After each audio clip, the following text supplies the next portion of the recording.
You know, I want to start with the Freedom Fighter, with the Ray. Cool. Tell us a little bit where that's at, and then let me geek out and talk to you about that. Okay, I love it. Well, you know, with the 4 shows and now 5 shows with Black Lightning coming on in January, clearly we don't have enough superhero shows from the CW. There's just not enough. So they were like, well, let's also do animated. You know, we'll do animated superheroes. So we did Vixen. We did 2 seasons of Vixen with Megalyn EK voicing Vixen. And then they came to us and said, we still want more. And they pitched the Ray. And I was like, oh, that could be really, really cool. So what we just premiered were the first, I think, 3 episodes. The next 3 episodes will be on next Friday. It's all streaming on the CW Seed. You can like get it online, the app, Apple TV, Roku, everything.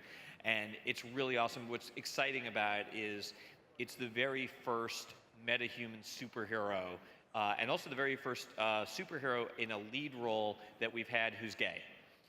Across all the shows. So that's really cool and exciting. And we've got Melissa Benoist voicing Overgirl from Earth X. If you watch the Crisis on Earth X crossover, you know she's reprising her role there. Echo Kellum is back as Mr. Terrific. Carlos Valdez is back as Cisco. Megalyn EK is actually reprising her role as Vixen. So it's a nice little continuity in the Arrowverse. It's great. Well, you know, and the idea of having a gay character, tell me a little bit about going in. I mean, that's a huge opportunity and it's a huge challenge. It's got to be done right and it's got to be done in a thoughtful way. What are some of the compass points on that? Well, I'll tell you, for one thing, you know, don't write out of your lane. You know, don't write what you don't know. So I'm not gay, but I always do the CW Seed series with a whole group of writers, and one of the writers is Emilio Aldrich from Arrow. He's one of you know, the writers on Arrow, so I brought him in. He was incredibly instrumental in just making sure that, you know, we were doing this in a correct way. Also, like, you know, not to spoil, you know, plot points, but the character is wrestling, when we meet him, he's wrestling with whether or not to come out to his parents. And we wanted to tell that story not only in obviously a sensitive and appropriate way, but also in a way that wasn't cliche. That's the coming out story, you know, has actually, you know, there's a lot of cliche ways of doing it. And we wanted to avoid that. And I think we kind of thread the needle, which is, by the way, it's not easy in animation where the nuances of performance are harder to achieve in animated form. But, you know, I'm not objective, but I was very pleased with the end product. That's fantastic. And you would think, from a story perspective, the coming out part that has a lot of potential overlap with secret identity. I mean, every superhero has a secret identity, and every gay person has a secret identity until they come out. That's exactly right. And in the Ray, we're also telling an origin story. So it's very much you know, he basically gets his powers, becomes a superhero at the same time when he's wrestling with coming out to his parents. So everything sort of intersects in, I hope, a very nuanced, really interesting way. Sure, that's great. And the Freedom Fighters, I remember, you know, you and I have geeked out many times talking about comics, but in the 70s, when the Freedom Fighters came back in a big way in the DC universe and the comics, those great costumes, I mean, Human Bomb and Uncle Sam and the Ray and Doll Man and all of those characters. Love those characters. And they have such a long history, going all the way back to Quality Comics. That's it. Yeah, it's so, I mean, decades and decades and decades, to the point where, you know, when DC and CW said, do you want to do the Ray? I was like, well, which one? Because exactly. There's so many iterations and a lot of them are really That would be an array of Rays. Well played. Sorry. Well played. Please. But so what's the audience didn't groan, so it must have been. It must have been an okay joke. They shrugged and winced, but no groans. But you were saying, I'm sorry. So, but what really excited all of us was the idea of doing the multiversity iteration of the Ray that Grant Morrison invented for his Multiversity series. Okay. And he sort of reinvented Earth X as, you know, and reinvented the Freedom Fighters as a whole team of superheroes of oppressed minorities, right. Which I thought, you know, it's Grant. Of course, it's a great idea. And the ability to do that in the animated series was really enticing. Yeah, especially if you're looking for a way to take characters that have their genesis in the Roosevelt era and look for a 21st century application, 21st century way to breathe life into them. What an amazing place to start. Just that alone, that sentence that they're all from, you know, outsider groups, communities. that just makes it full of life right from the get-go. Yeah, it was incredibly exciting, and it was one of the reasons why the series actually begins on Earth X with the Freedom Fighters in action. Like you immediately meet them in the opening seconds, and you get to see all these, fun character dynamics and just cool characters that haven't been depicted in this form before. That's great. There's so many things you were mentioning. Television is overflowing with superheroes these days. And let's talk about some of the other projects you're working on, and some of them are at some interesting turning points. Yeah. For instance, Arrow. Tell us where we're at with Arrow. Arrow, we just aired our mid-season finale. There was a couple of cliffhangers, a couple of reveals. About 2 weeks ago for Thanksgiving, I have to mention this, we did an episode of Arrow where a rock concert is attacked, and because we're here at Nassau Coliseum, it was a Billy Joel concert actually at Nassau Coliseum. We used Nassau Coliseum footage from 2015. I'm guessing you had something to do with that decision? I might have had a little something to do with it, yeah. It's possible I micromanaged it. Like, I was like, okay, this is the song I want to use, this is the concert footage I think we can get. It was very, very specific. And which songs? A labor of love. I haven't watched that one yet. Which songs were in it? No Man's Land. No. I didn't want a greatest hit, I wanted an album track, and No Man's Land I really love that song. I really love it in concert. It's really a great song live, and again, since we're here on Long Island, it's a song about Long Island, particularly like this area of Long Island, so it just connects up, Strong Island. So just it checked off so many boxes for me. Forget about it. It was really cool, really cool. Terrific. And then going down the list, what else do we have? We've got the second season of Troll Hunters premieres next Friday, December 15.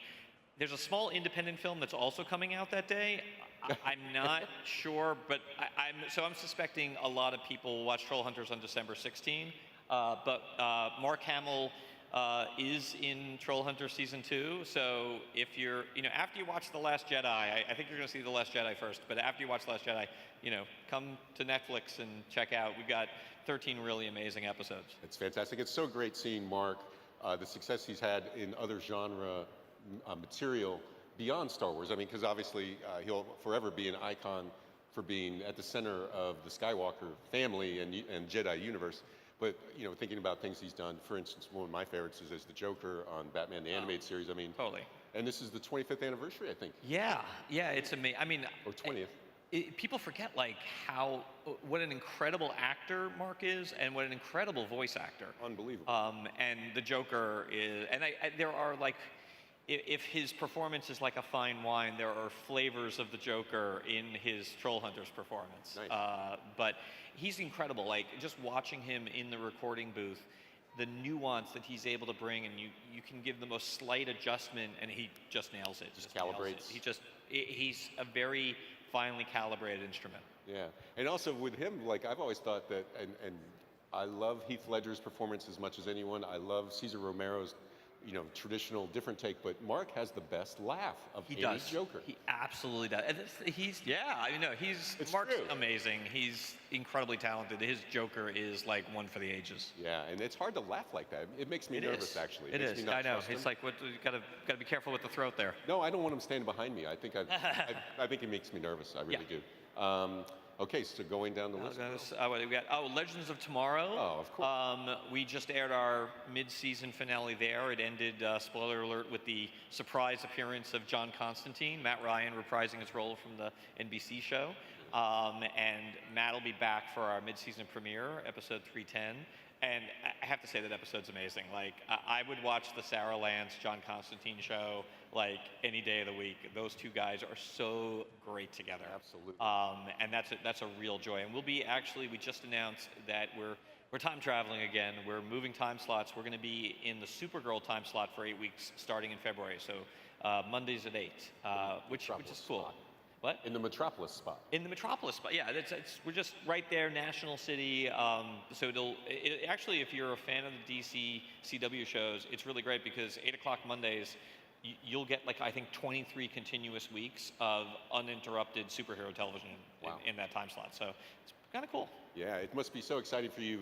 You know, the water level raises all ships, and to see It the does. franchises across the board setting a standard of quality and setting a standard of recognition and success, it just must be very exciting. Like now you know you can double down on things. Yeah, I think we've gotten the confidence under our belt, both creatively and production-wise, to just, there's really nothing we can envision that we don't feel like we can achieve on some level, and it's really exciting. And we just came off of our annual crossover, and this year was the biggest crossover we've ever done. We did all 4 shows, 4 hours, and it was total insanity. It was very difficult, but it was also a lot of fun.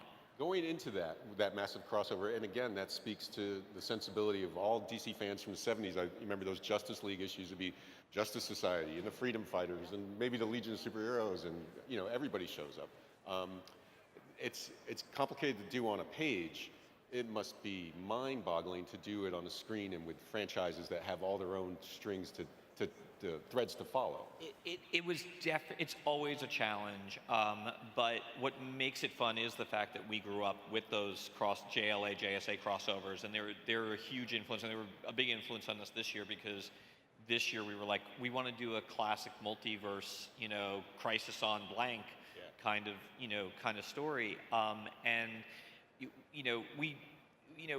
weaving all the threads together of all the different shows, that is, I think, the part that makes it cool for me, because it makes the crossover meaningful. Like this year we actually, unlike in previous years where the crossover was kind of like, you could, if you want to, you could skip over the crossover and not really miss anything. This year there were major developments for each of the 4 shows embedded within the crossover, and that was cool. That made it meaningful in another way, another kind of way for us. Yeah. And obviously, I'm not even sure you can answer this question, but I'm sure you have a list either in your mind or locked computer file of characters you'd love to get to.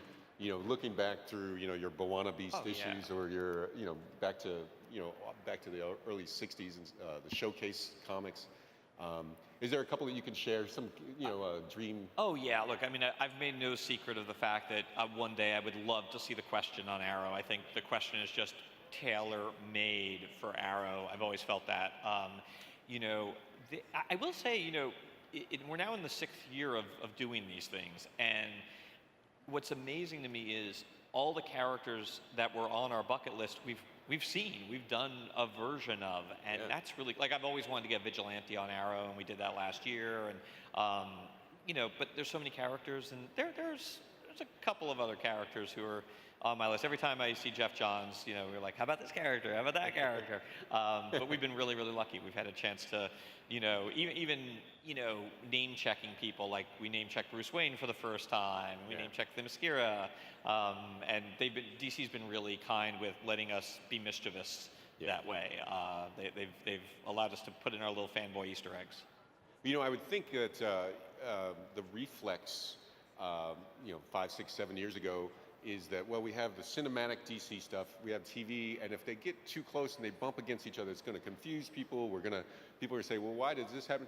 And what I think they've realized, I would think, and what fans have realized, is that these are separate and discrete universes or experiences, and that the fans are so sophisticated at this point that they don't expect everything to track all the way through, that they know that these are separate silos. They do, and at the same time, it's always a conversation, and like what helps is we not only have a good relationship with DC, but there's a lot of people at DC who are just my friends who we hang out, and you can just have that very casual, it's not a big corporate political thing. It's just like, hey, we want to do this, or this would be fun. Like Bawana Beast on episode 302 of Legends, I just knew going to the circus we would have opportunities for Easter eggs. Yeah. So just called up, DC and was like, give us a list of people who, we could just have into the background. And if you look really carefully, you'll see that there are gymnasts who wear leotards that are green and yellow and red. And those might remind you of certain other similarly attired gymnasts. Flying. maybe families following people, yeah, that don't do well. Yeah, you just never Potentially. know. So it's fun for us. I think it's fun for the fans to like watch the shows and be like, wait a second, that's Moana Beast. Wait a second, what did I see there? Yeah, and I don't think you have to worry about the Moana Beast movie. You'd be surprised. No, you never know. No, actually, I don't think no one's making the Moana Beast movie soon, anytime soon. Let's put it that way. Yeah, exactly. Well, what fun. And looking back over the experiences that you've had, we remember our successes, but we also remember our missteps and we remember our challenges better sometimes because they guide us. That's a Green Lantern question. No. You can ask a Green Lantern a question. I wasn't even thinking of that. That's funny. No, I was going to say, in the creative process of the shows, is there little moments where you look back and you go, oh, okay, you know what? This was something that we learned. Oh, yeah. Yeah, maybe an experience, something that was a corrective that you say, oh, okay, we learned a lot from this. We learned to go this way. Totally. I mean, well, first of all, I will say I've been working in television for 18 years now, and there was not a single episode of anything I've ever been involved with that I haven't wanted to change at least one thing, But I would say, overall, I think probably like the biggest takeaway lessons we learned, were during the first season of Arrow, like when we were very first doing this, and the learning curve was so steep. We learned a few things. We learned, don't. This is maybe the too inside baseball an answer, but we had all these characters and all these actors, and we made this point of like every single character has to be in every single episode, whether they belong there or not. Like a roll call. And I was like, oh, you got to name check Lance, got to get Laurel in there, got to get Tommy in there. And one of the things we realized was it kind of did disservice to the individual episodes because we were just servicing, actor contracts as opposed to really servicing the story. So one of the big things we did in Arrow season 2, and this is applied to across all the shows, is we're just telling the best story we can. And if a character appears, they appears. If they're in one scene, great. If they're in no scenes, fine. It's 23 episode seasons.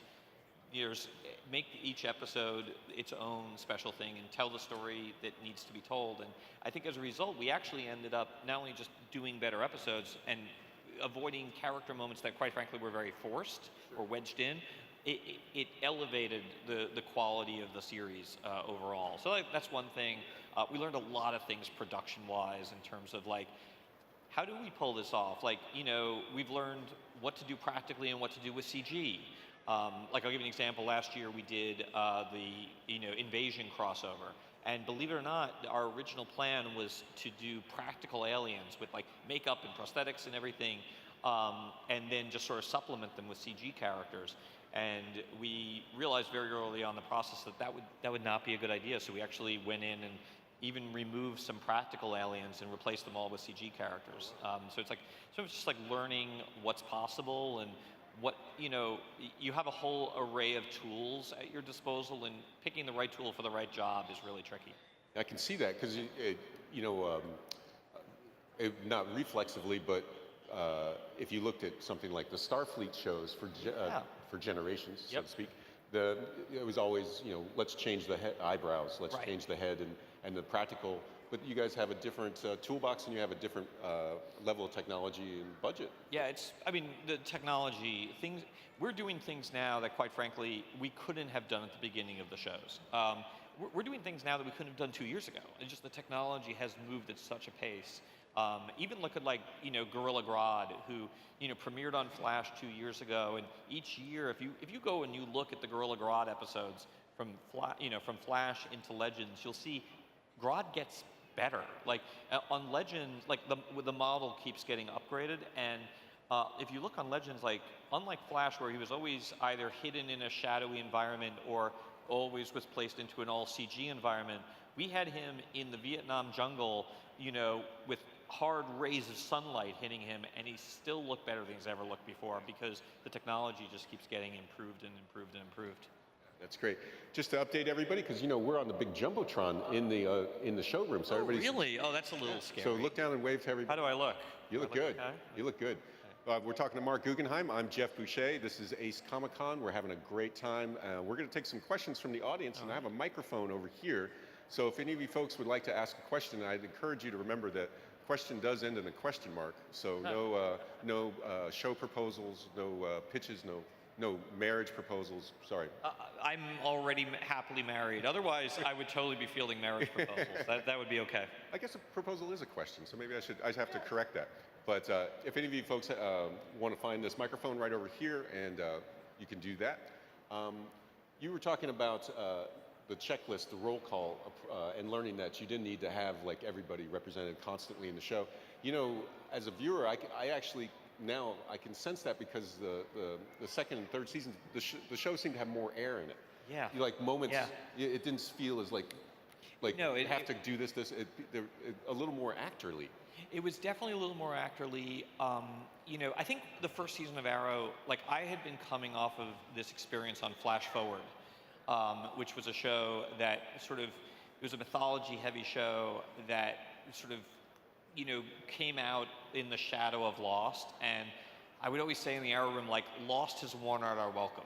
Like, Lost has worn out our welcome. The audience is no longer as patient as they used to be. So we would just burn through story with this incredible abandon. And I actually, you know, there's pros and cons to that. I actually, for the most part, I think it's a pro, but like that's the other like lesson, like Greg Berlanti and I did a show called Eli Stone, and Eli was always on the verge of cancellation. So we would burn through story on that show because we're like, well, we got to tell the story now because we might not have another episode, we might not have another second season. And we sort of like, you know what, moving fast and burning through story, it can be a good thing if it's the right kind of show. Yeah, if the ideas merit and if you're not skipping things. If you're not skipping. And like actually in the case of Arrow, it was also, we found ourselves doing characters, like we never thought we were going to do Slade Wilson in the first season of Arrow. Like we knew we'd eventually get to him because we show him in like the second shot of the pilot, but we never thought we'd do Slade Wilson in season one. We did Slade Wilson. Never thought we'd do the Huntress in season one. Did the Huntress. Roy Harper. Like by the end of season one, we were like, wow, all these we're using all these characters that we didn't think we'd get to until like through season 5. Right. So that's the other surprise. We've been introducing characters in a much more rapid clip, and that was only season 1. That was before the universe got expanded, you know, starting in season 2. Not counting maybe supporting characters, but maybe characters like superheroes. How many characters do you think have been represented in these shows? Oh gosh. I mean, that's got to be a big number at this point. It's a crazy number. It's a crazy number. You know, it's funny, we haven't actually totaled it, though Maya Manny, who is the costume designer for Arrow, but she's also designed all the superhero costumes across all the shows. She has in her office basically walls covered with each of the, you know, costume designs for all the superheroes across all 4 shows, and it is a daunting thing to see. It's That's like, amazing. Wow, this is unbelievable. Oh, you should tweet that or yeah, I should. Next time I'm up in Vancouver, I'll take a picture. That's great. So we're here at Ace Comic-Con, and we have a question. How you doing, sir? Where are you from? I'm from Holbrook, right here in Long Island. Hi, Mark. Nice to see you. Hey, how you doing? Thanks for coming out. Speaking of the big superheroes that have been on the show, it was interesting in season 1 of Supergirl, the way you guys danced around Superman's presence on Earth. It was great to see you bring him in for season 2. Is he going to be coming back at all? You know, I don't work on Supergirl, and even if I did, that question would be above my pay grade. Oh, yeah. There's whole corporate things that are a mystery even to the people who work on the shows. Because he was very good, and also a lot Tyler's of people amazing. said that he captured the essence of Superman's character a little bit better than they had been doing in the movies. I think Tyler's incredible, and I know he loves playing the role, and who knows? We name-checked him in the crossover. Talk to those people, get him back. Yes, oh, for sure. Thank you. Thank you. That sounds like a yes, then. I'm joking. Like, don't get me in trouble. I'm joking. Hey, how you doing, Flash? Hi. What's your name? Grant? Where are you from? Wait, is your name really Grant? Yes. That's funny. That's pretty good. I was asking about Legends of Tomorrow. You guys like adding more diverse characters every season? Yes. In Arrow Season 3, you introduced Katana. Is there Yep. any chance we could ever get her back on Legends? We talk about that all the time, actually. We love Katana. We love, you know, we love the actress who plays her. Keto Shimizu, who's a writer on Arrow, who wrote a lot of the the Katana episodes of season 3 of Arrow is now a co-EP on Legends and has a great affection for that character, even more so than I do, and I have a lot of affection for the character. And we're always talking about it. You know, it's totally in the offing, totally a possibility. It really is about two things when we're talking about bringing a character in. We got to have the right story, and the actor has to be available. You know, a lot of times, like, we've wanted different characters on different shows to come in, and just the actor's not available because, like, you know, I'll give you an example, like Colin Donnell, who plays Tommy Merlin, you know, spoiler alert, he has a cameo in this year's crossover.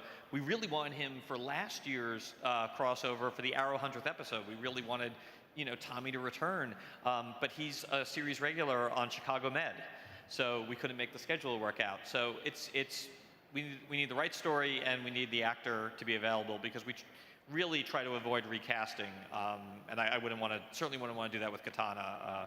She's one of my favorite characters that we've done. All right, thank you. Thanks. Thanks, Grant. Hey, how you doing? What's your name? Hi, Anthony from Oceanside here in Long Island. So I had a question, basically, I guess, on Legends of Tomorrow. So whenever I see like a movie or a television show that has to do with time travel, I always thought it's really interesting. I just want to know your process in writing that. Is there like a whole big, you know, flow chart, making sure everything is consistent, and like the logic behind it? Well, clearly not.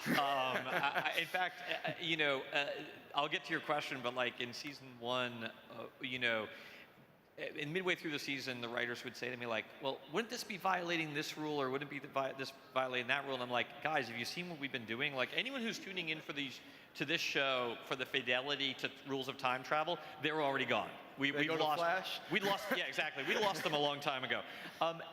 The process on Legends it's not dissimilar to the process on the other shows, which is we always start with like, okay, what's the emotional journeys of the characters? You know, what did they experience last week? What are they dealing with this week? And then we try to come up with an idea that allows us to sort of delve into those emotional waters. You know, so, and then because it's Legends, and Legends is sort of unique among the shows in terms of it's so zany and it deals with time travel, a lot of it's like, you know, just what's the craziest idea?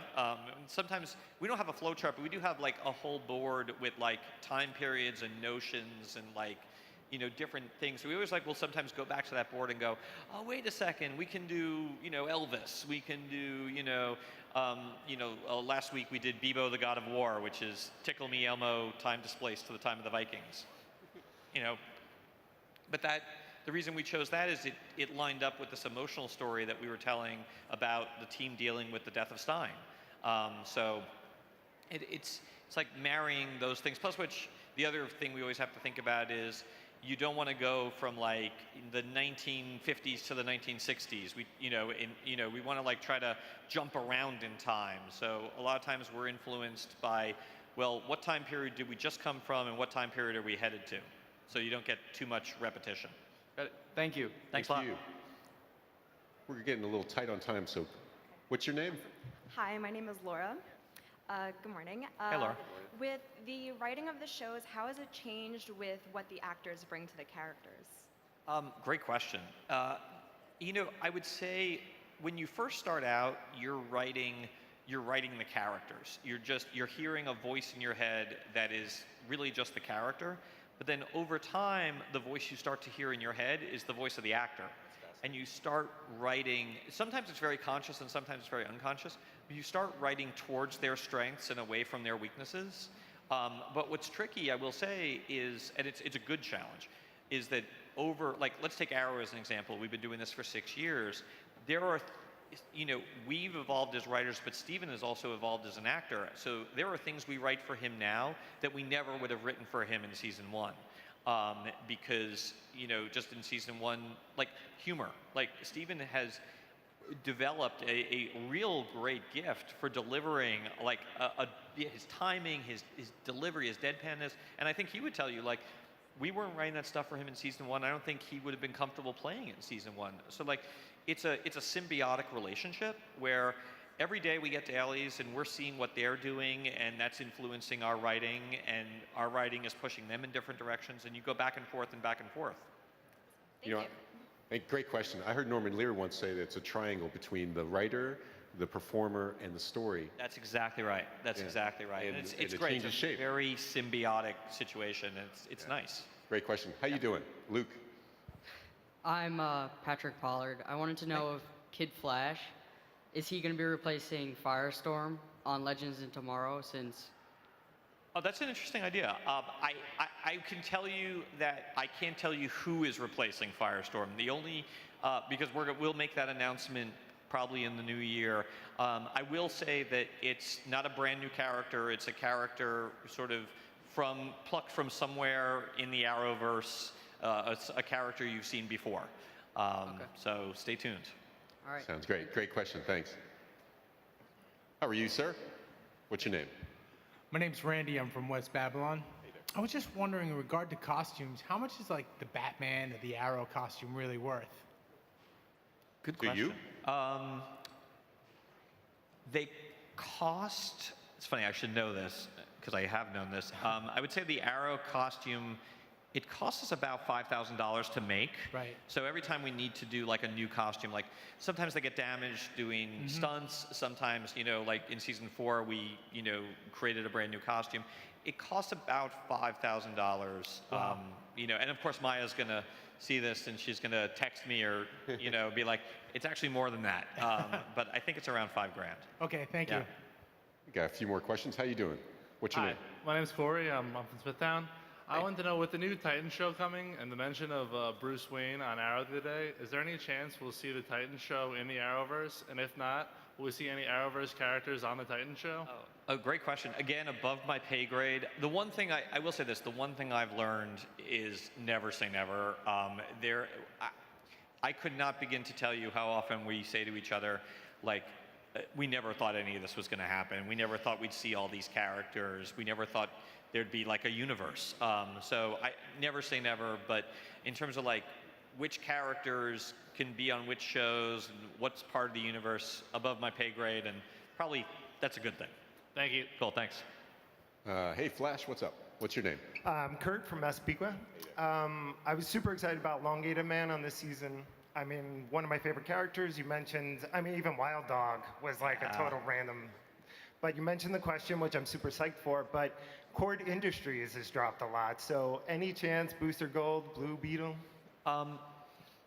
You never know. I think, I will say both those characters are characters we've talked about. Like, originally, Ray Palmer, who was introduced on Arrow, he was supposed to be Ted Cord. And we went another way. Like, so, Booster and Blue Beetle, all the big characters, really, we're always talking about, but nothing I can announce or speak to at the moment. Thank you. Thanks. Fun. Those are Charlton characters, right? Like Yeah, and I Blue love those Beetle and- characters. Yeah.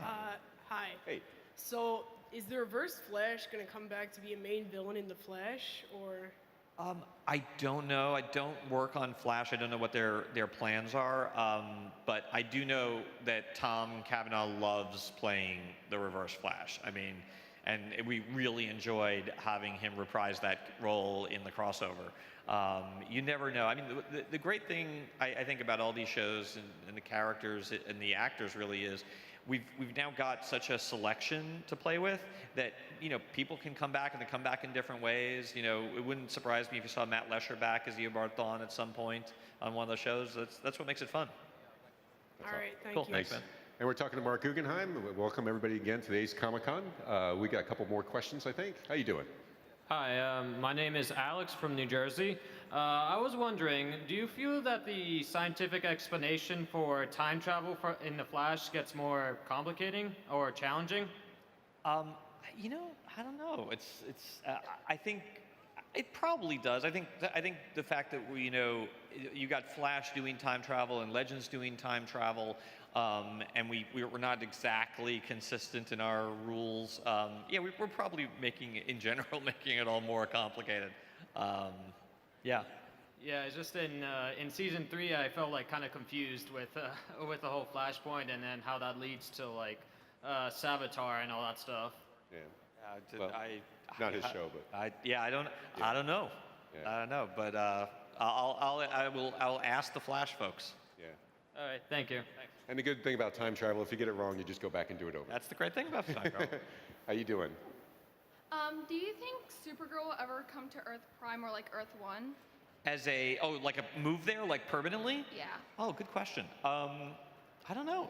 Totally possible. Totally possible. I think, that's up to the Supergirl folks, and it would be a lot of sets to have to reconceive and reconstruct. All those sets exist on, what I call Earth CBS. But you never know. And again, that's the, that's the nice thing.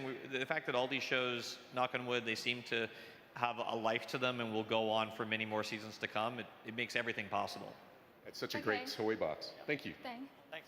Hey, how's it going? What's your name? Hi, I'm Carrie.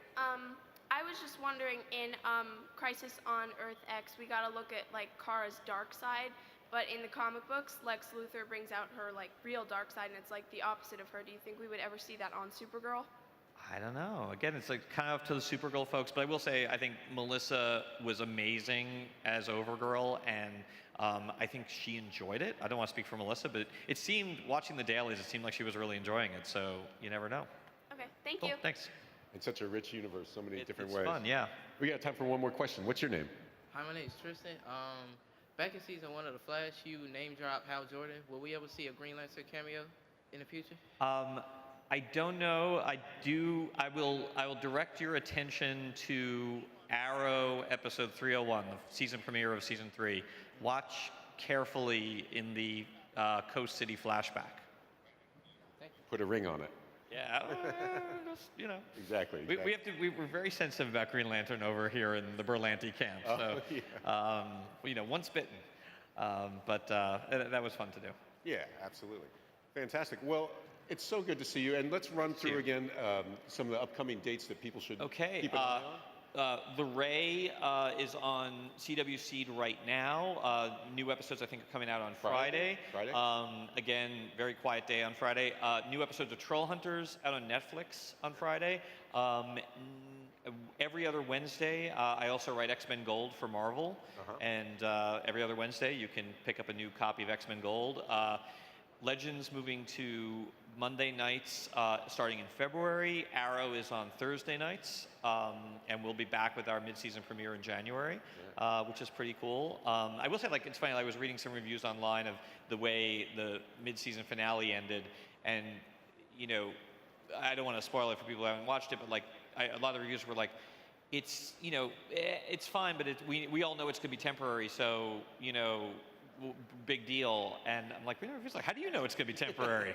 I don't think we're using the word temporary the same way. So we got that fun stuff coming up also. That sounds great. Well, it's always a treat to see you. This is great, man. It's been too long since I've seen you. It has been way too long. Yeah, so welcome out to Ace, and I'm glad we could do it in your favorite I know. I'm really excited. Really excited. Cool. Awesome. Well, good All right, seeing you. thanks, man. Great to see you. Thanks, everybody. Thanks, guys. Have fun today. Bye.